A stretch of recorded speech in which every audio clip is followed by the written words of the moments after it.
ساڵی 1975 کە یەکێتی نیشتیمانی کوردستان دروست بوو بە بیرێکی شۆڕژگەر بە حیزبێکی نیشتیمانی لەگەڵ ئەوەشدا دروشمێکی هەبوو ئەویش سۆشیال دیموکرات بوو. ئەم حیزبە لە سەرەتاکانی دروستبوونیەوە کە بە بەرداوامی باسی لێوکراوە خۆیان کەسانی یەکەم و بەرپرسی ئەم حیزبە باسییان لێوە کردووە و سەرۆک مام جەلالیش لە ڕابردوودا بە بەرداوامی تشک خراوەتە سەر گرنگیدان بە پێکاتەکان بەبێ جیاوازی، گرنگیدان بە ئاین و ئاینزا جۆرا و جۆرەکان چ لە هەرێمی کوردستان چ لە عێراق و لە سنووری دەسەڵات و فەرمانڕەواییدا بە تەواوی پێکاتە جۆرا و جۆرەکان. لە نێویشیاندا پێکاتی تورکمان کە یەکێکن لە پێکاتە دیارەکان چ لە هەرێمی کوردستان و چ لە عێراقیشدا پێگەیەکی تایبەتیان هەیە. سەرۆک مام جەلال لە ڕابردوودا گرنگی زۆری بە پێکاتەکان داوە، لە نێویاندا تورکمانەکان هەمیشە نزیکایەتێکی زۆر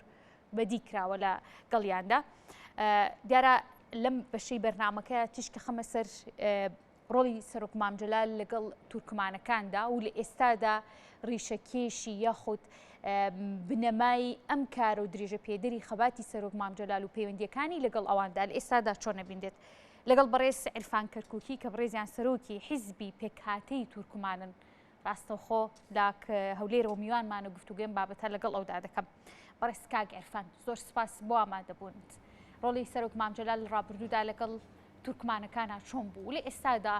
هەڵوێست و ڕۆڵی یەکێتی نیشتیمانی کوردستان و ئێوە ڕۆڵتان چۆنە لەگەڵ یەکێتی نیشتیمانی کوردستان؟ بەڵێ سەرەتا پیرۆزبایی لە دامەزراندنی ئەمڕۆ کە دەکاتە 48 ساڵ بەسەر دامەزراندنی یەکێتی نیشتیمانی کوردستان پیرۆزبایی لە سەرۆک بەڕێز باڤەر جەلال تاڵەبانی دەکەم و هەروەها پیرۆزبایی لە ئەندامانی مەکتەبی سیاسی یەکێتی نیشتیمانی کوردستان و ئەندامانی سەرکردایەتی و هەموو کادر و جەماوەری یەکێتی نیشتیمانی کوردستان دەکەم. دیارە ئێمە لە پارتی گەلی تورکمانی هەمیشە باوەڕمان بە پێکەوە ژیان و برایەتی و تەباهی بۆ لە کوردستان. ئەوە کاری ئێمە بووە کە لە سەرەتای دامەزانی حەزبمان هەتا ئەوڕۆ بەو ڕوانگەی و بەو بیر و بۆچوونەکانمان کردووە. لە هەمان کاتشدا ئێمە ڕۆڵی ڕەوانشاد سەرۆک جەنابی مام جەلال تاڵەبانی لەبیر نەکەین بۆ پێکاتەکان و ئاین و ئاینزاکان هەمیشە داکۆچی کردووە و پشگیری لە مافەڕەواکانی گەلی تورکمان کردووە. ئەوە ئێمە لە پارتی گەلی تورکمانی هەمیشە ئەوەمان بە بەرز نرخاندووە و جێگەی کردوەوە ناوڵی تورکمانەکاندا و ئێمە ئەوە لەبیر نەکەین. ئێمە ئیستا هەموو لایەنە سیاسی کوردستانیەکان بە یەکێتی نیشتیمانی کوردستانیشەوە پێویستیمان بە یەکریزی هەیە بۆی کە بتوانین پێگەی کوردستان و برایەتی و تەبایی و ئاشتی بپارێزین وەکو چەپکە کوڵەکەی جەنابی ڕەوانشاد مام جەلال کە هەمیشە داخۆچی و دیفاعی لێ دەکرد. دەبێت ئێمە بۆ ڕوانگەیەوە بیر بکەینەوە.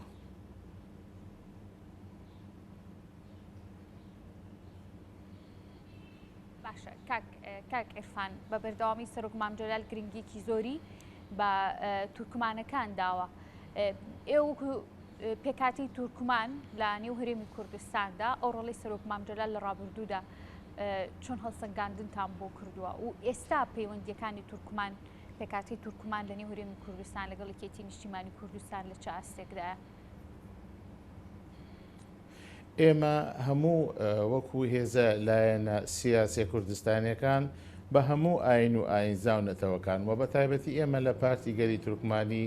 هەمیشە بیرمان لەوە کردوێتەوە کە ئێمە یەکریزی خۆمان لەگەڵ هەموو لایەنە کوردستانیەکان بپارێزین و بە تایبەتی یەکێتی نیشتیمانی کوردستانیش ڕۆڵێکی گرنگی هەبووە چ لە سەرەتای دامەزاندنی هەتا ئەوڕۆ لەگەڵ لایەنە سیاسی کوردستانیەکان بۆی کە بتوانین ئێمە زیاتر لە کوردستاندا یەکریزی تەبایی ئاشتی پێکەوە ژیان بپارێزین وەکو چۆن جەنابی مام جەلال کە لە بەغدا سەرۆک جەنابی مام جەلال ڕەوانشاد کە لە بەغدا بوو لە بەغدادا کۆچی لە مافەڕەواکانی خەڵکی کوردستان دەکرد. بە تایبەتی من ئێستا وەکو بە بیرهاتنەوە وەکو بە بیربهێنانەوەیەک بۆ ئەو تاریخە ئێمە لە ئیدارە و ئەنجومەنی پارێزگای کەرکووک کە هەر کێشە و گرفتێکمان هەبووە سەبارەت بە بودجە و کێشەکان کە سەبارەت بە دەستوری هەمیشەی عێراق جەنابی ڕەوەنشاد سەرۆک مانجرا لە بەغدا ڕاستەوخۆ پەیوەندی بە ئەنجومەنی پارێزگا و ئیداری کەرکووک دەکرد بۆی کێشەکان بتوانێت بە هەماهەنگی لە بەغدا لەگەڵ لایەنە سیاسیەکان چارەسەر بکرێت. ئێمە ئەو ڕۆڵەی ئەو کاتەی جەنابی مامجرا قەت لەبیر ناکەین بۆی کە بتوانین ئەوە هەمیشە بە یادی خۆمانی بێنینەوە کە لە بەغدا بوو لەگەڵ هەموو ئاین و ئاینزاکان و نەتەوەکاندا پەیوەندیەکی پتەوی هەبوو بە تایبەتی بۆ چارەسەرنی کێشەکان هەموو کاتێک هەموو لایەنەکانی خردەکردەوە لەسەر یەک مێز بۆ گفتۆکردن و چارەسەرکردنی کێشەڕەوەکان دائیمەن بە بۆچوونی ئاشتی و پێکەوژیان و ئێستاش ئێمە پێویستیمان بە هەمان ڕێچکە هەیە ئەوەی کە جەنابی مامجلال ڕەوەنشاد جەنابی مامجلال وەکو سەرۆک کۆماری عێراق وەکو سەرۆکی یەکێتی نیشتیمانی کوردستانی ئەو سەردەما هەمیشە داکۆچیکەر بووە بۆ هەموو ئاین و ئاینزاکان و پێکەوەژیان و ئاشتی لە کوردستان. ئیستا ئێمە پێویستیمان بەوە هەیە جارێکی تر هەموو لایەنە سیاسی کوردستانیەکان لە کوردستاندا و لە مەناطقەکانی دەرەوەی کوردستان کە پێی دەڵێن ناوچە کوردستانیەکانی مەشمولە بە مادەیسە هەمومان یەک ریزی و تەبایی بۆی کە بتوانین ئەو چەپکە گوڕ و ئاشتی و پێکەوەژیانە بگرن. ئێمە ئیستا لە هەموو کات زیاتر هەموو لایەنە کوردستانەکان پێویستیمان بە یەکریزی هەیە. ئێمەی تورکمانیش بەشێکین لە خەڵکی کوردستان بەشێکین لە واقعی کوردستان دەبێت ئێمە هەمومان خڕبین و بۆی کە بتوانین لە ئیدارەیەکی یەکریزی و تەبایی و پێکەوەژیان لە حکوومەت هێرمی کوردستان ئەو مشارەکەی کە هەیە کورد تورکمان کردو ئاشور هەمومان بیپارێزین یەکریزی خۆشمان بپارێزین بۆ ئەوەی کە مافەڕەوەکانی خەڵکی کوردستان بەدی بێنین وەکو چۆن سەرۆک مامجلال هەمیشە داکۆچی لێ دەکرد. باش دیارە سەرۆک مامجلال لەو کاتێک کە سەرۆک کۆماری عێراق بوو لەگەڵەوەی گرنگی بە تاوی پێکاتەکان دەدا گرنگێکی تایبەتیشی دەدا بە تورکمانەکان. کاک عێرفان سەرۆک مامجلال ڕۆڵی هەبوو لە چەسپاندنی مافی تورکمانەکان لە دەستوری گشتی عێراقدا. ئەم دەستورە ئەو ئەم چەسپاندنی مافە چی بۆ ئێوە دەستخست و لە ئێستادا چۆن کار بە مافی تورکمانەکان نەکرێت چ لە عێراق چ لە هەرێمی کوردستاندا لەسەر بنەمای ئەم گرنگی پێدانی سەرۆک مامجلال؟ بەڵێ ئێمە دوای ڕفراندۆم استفتاکرا لەسەر دەستوری عێراقی هەمیشەییدا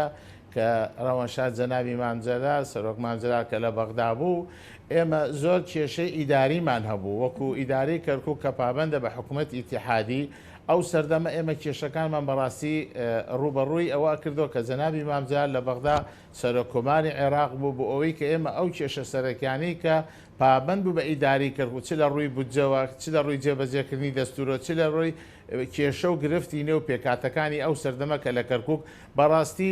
جەنابیان ڕاستەوخۆ تەدەخولی دەکرد یان لە ڕێی نوێنەرێکی دووە هەمان کاتیش ئێمە ئەوە لەبیر ناکەین وەختی خۆی جەنابی سەرۆک ڕەوەنشاد مامجلال کە سەردانی کەرکووکی کرد لەگەڵ ئێمەدا کۆبوونەوەی کرد وەکو ئیدارە ئەو سەردەمەی بەڕێز کاک عەبدوڕەحمان محافزی کەرکووک بوو کێشەمان هەبوو ئێستاوە بیری دێنمە ئەو کێشەیەش پابند بوو بە بودجەی کەرکووکەوە وا دیار بوو داوامان لە بەڕێزیان کرد ئەو سەردەمە کە ئەو کێشەیە چارەسەر جەنابیان تەدەخۆلیان کرد لەگەڵ وەزیری مالیە بۆی کە گوتی نابێ کەرکووک فرامۆش بکە نابێ کەرکووک مافە ئیستحقاقەکانی چ لە ڕووی ئیداریوە چ لە ڕووی مالیەوە فرامۆش بکرێت. ئێمە ئەو ڕۆڵەی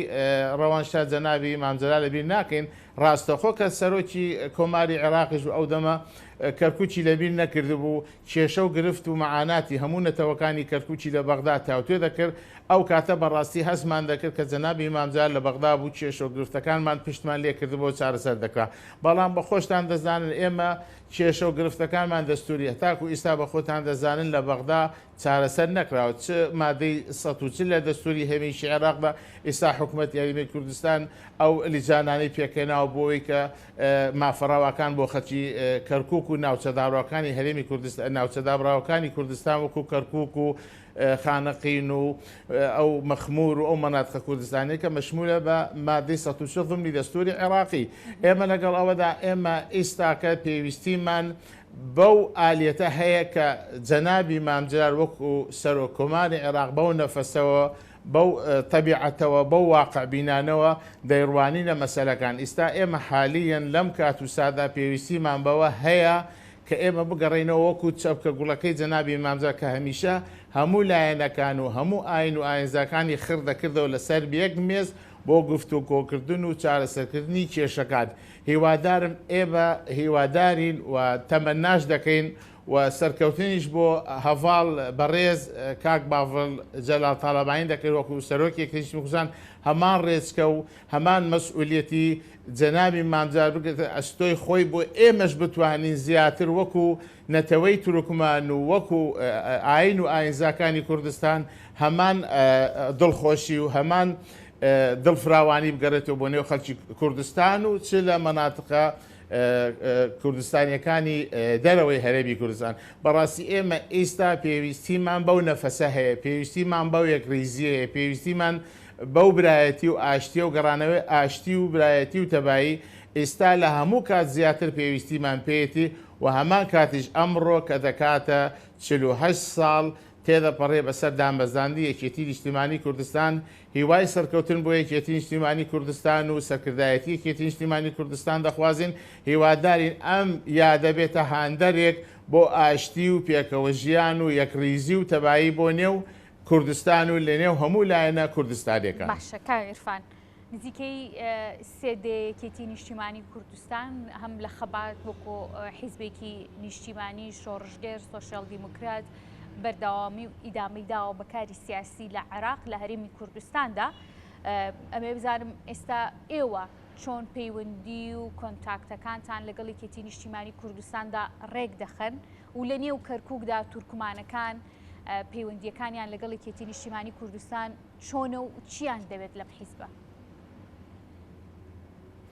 بەڵێ ئەوەی کە دیار و ڕوون و ئاشکرایە هەموو لایەنە کوردستانیەکان و بە تایبەتی یەکێتی نیشتیمانی کوردستان مەسئولیەتێکی تاریخی لەسەر شانە بوو ئەوەی کە پێک هاتەکان و برایەتێک و ئاشتی یەکریزیەکە بەخۆی بپارێزێتن لەگەڵ ئەوەشدا ئێمە وەکو پارتی گەلی تورکمانی هیوادارین کە ئێمە بتوانین لە مەناتقەکانی دەرەوەی هەرێمی کوردستان چونکە ئێمە تورکمان لە مەناتقی کەرکووک دووس تلعفەر لە خانەقین لە جەلەولا لە سەعدیە لە قەرەتەپا ئێمە لەو منتیقانە تورکمان تەواجدی هەیە یەکێتی نیشتیمانی کوردستان و هێز و لایەنە سیاسی کوردستانیەکانی تریش تەواجدی هەنێ بۆ یەکەم بتوانین ئەو هەماهەنگیە و ئەو یەکریزیە و ئەو پەیوەندیانە ڕێک بخەینەوە بوو ئەوەی کە بتوانین ئێمە یەکماڵی خۆمان وەکو هەموو لایەنە کوردستانەکان بپارێزین بۆی کە بەرەنگاری ئەو ناحەزان و بەرەنگاری ئەو شۆڤینیستان بینەوە کە چاویان بەرایی نایەتن بە یەکریزی خەڵکی کوردستان بە یەکریزی لایەنە سیاسی کوردستانەکان ئێمە ئێستا پێویستیمان بەوە هەیە کە هەموو لایەنەکان ئێمەش وەکو پارتی گەلی تورکمانی جەماوەری ئێمە داوامان لێ دەکاتن لەگەڵ هەموو هێز و لایەنە کوردستانیەکان بۆی کە بتوانین ئەو ئاشتی و پێکەوە ژیانە بپارێزین بۆی کە بە خۆتان دەزانن لە ئایندەدا لە مانگەکانی داهاتوودا هەڵبژاردن دەکرێتن لەو هەڵبژاردنە کە بۆ ئەنجومەنی پارێزگاکان بە تایبەتی ئەنجومەنی پارێزگای کەرکووک ئێمە پێویستیمان هەموو لایەنەکان پێش ئەو هەڵبژاردنە دەبێت ئێمە هەموو لایەنە کوردستانەکان هەماهەنگیمان هەبێتن بۆی کە بتوانین بۆ کەرکووک و کەرکووچیەکان ماف بگەڕێنینەوە بۆی کە بتوانین ئارامی بۆ کەرکووک ئاشتی بۆ کەرکووک پێکەوە ژیان بۆ کەرکووک دابین بکەین لەسەر مەسئولیەتی هەمومانە هەموو لایەنە کوردستانیەکان بە کورد و تورکمان و کلد و ئاشور بۆی کە بتوانین ماف بۆ خەڵکی کەرکووک کە جەنابی مامجار وەکو چەپکە گوڵەکەی کە هەمیشە داکۆچی دەکرد بۆ کەرکووک و کەرکووچەکانی بگەڕینەوە بەڵام من دەڵێم لێرەوە ئێمە یەک حزب و دوو حزبدا دەبێت هەمومان وەکو حزبە کوردستانیەکان ئەو هەماهەنگی و یەکریزی خۆمان بپارێزین و من داواش دەکەم لە یەکێتی نیشتیمانی کوردستان لەم یادەدا لەم بۆنەیەدا کە ڕۆژێکی مێژوویە بۆ یەکێتی نیشتیمانی کوردستان و بۆ خەباتی یەکێتی نیشتیمانی کوردستان کە هەماهەنگیەکان کە هاوپەیمانیەکان کە هەبووە پێشتر یەکێتی نیشتیمانی کوردستان و پارت دیموکراتی کوردستان بەڕاستی ڕۆڵێکی کاریگەریان هەبووە حتا یەکێتی نیشتیمانی کوردستان و پارت دیموکراتی کوردستان نزیک بن و ئارامی زیاتر بە خەڵکی کوردستان دەبەخشێ چونکە ئەوان هێزی سەرەکینە پێکەنەری حکوومەت بوونە پێکەدەری پەرلەمان بوونە شان بە شان یەک جەنابی مامجەلال و جەنابی سەرۆک بەرزانی هەمیشە ئارامیان بە خەڵکی کوردستاندا و ئێمەش وەکو تورکمان و ئێمەش وەکو پارتی گەلی تورکمانی ئەو نزیک بوونەوە ئەو تەقاربەی نێوان یەکێتی نیشتیمانی کوردستان و پارتی دیموکراتی کوردستان هەمیشە ئارامی بە خەڵکی کوردستان بەخشیوە.